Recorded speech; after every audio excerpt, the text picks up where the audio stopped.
अशा मुळेबद्दल खंत फक्त एवढीच वाटते की जेव्हा आमची शालेय जीवनातील शेवटची सहल होती आणि मुळे मॅमची पहिली गोष्टी शिकायला गेली आणि खरंच खूप काही शिकले. गुजर मला स्टेज डेअरिंगची हिंमत दिली. खरंच मला बोलायचं म्हणजे पुढच्यापेक्षा मागच्यांनाच ते जास्त कामाला त्याच्यामुळे प्रत्येक विद्यार्थी येऊन हा आपला एक अनुभव या ठिकाणी शेअर करतो.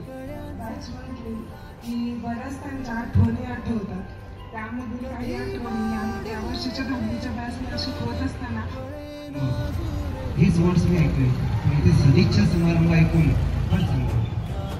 कारण आता तुम्ही पुढच्या आयुष्यामध्ये वाटचाल खूप यशस्वी होणारच आहात आयुष्यात.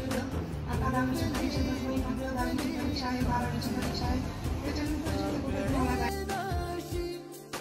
भाग्यवान आहोत की आम्ही शिक्षक आहोत.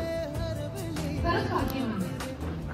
कारण हे जे छोटे छोटे मुलं म्हणजे पहिलीला बालमंदिरला जे तुम्ही शाळेत प्रवेश घेतला होता तेव्हाची आणि आजची मुलं यात खूप फरक आहे. असो किंवा 12वी असो हा काही शेवट नाही आहे. हे फक्त टर्निंग पॉईंट आहे तुमच्या आयुष्याचे आणि या टर्निंग पॉईंटमध्ये आपल्याला जेवढे शक्य आहे तेवढे प्रयत्न प्रामाणिकपणे करणं ही खूप महत्त्वाची गोष्ट आहे. उगीच मनाला हुर लावी सांजेला होई जीव हळवारे जे झाले गेले विसरून सा